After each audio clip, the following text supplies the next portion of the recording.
The night had hope written all over it.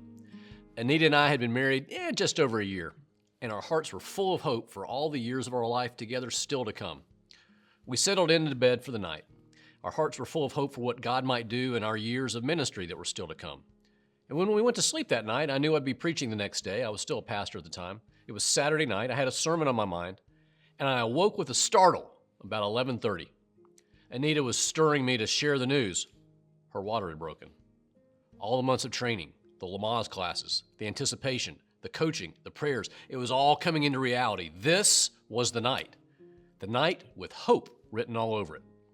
So we rushed to the hospital, Tanner Medical Center in Carrollton, Georgia. She was admitted into labor and delivery. We called our family members. Her parents headed out to meet us. For the next 6 hours, we shared a night of hope. I leaned over Anita, encouraging her, trying to keep her mind off the pain, leaning over to remind her of the breathing the classes had taught me.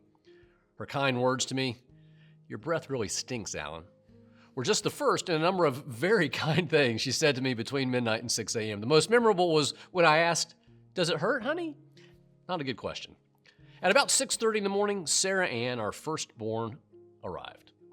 As the doctor wrapped her in a blanket and he placed her on Anita's belly for a moment, she and I sat there, and the only word I can describe it with is hope. There she was, a real live person. And she was our responsibility. There was no turning back now.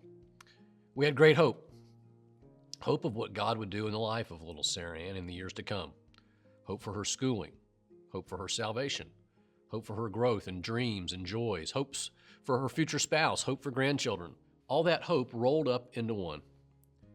About that time, Anita's mom flung open the door to the room, swooped in, scooped Sarah Ann up in her arms, and I'll always remember the look on her face as she held little Sarah Ann for the first time and said, "I have been waiting all my life to be a grandmother." Hope was written all over her face. Hope was written all over that night and that early morning. We are a people of hope.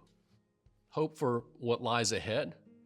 Hope in a God who loves us and guides our steps and has great things in mind for our lives and our destiny. We come from a long line of people of hope. The Israelites prayed and prayed for release. God heard and answered with Moses. And as they made their way to the promised land, God went before them each step of the way as a cloud by day and fire by night. They knew his presence. He had a future in store for them. The Israelites were a people of hope. And so are we. Advent begins. And you can read this gospel today in one of two ways. A, the Son of Man is coming in an hour you do not expect. Ooh, I'm scared, and that makes me worry a little bit. Or, the Son of Man is coming. Thank goodness. Thank God.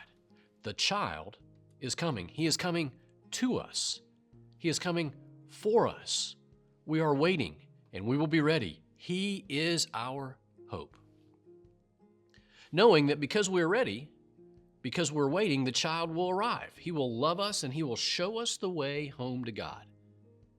Because we are ready, we can even look forward to that child when he becomes an adult, and that Easter morning when we will look into the tomb of Jesus and discover that he is not there. He has been raised. He has conquered death. He has kicked open the door and will take us there with him one day.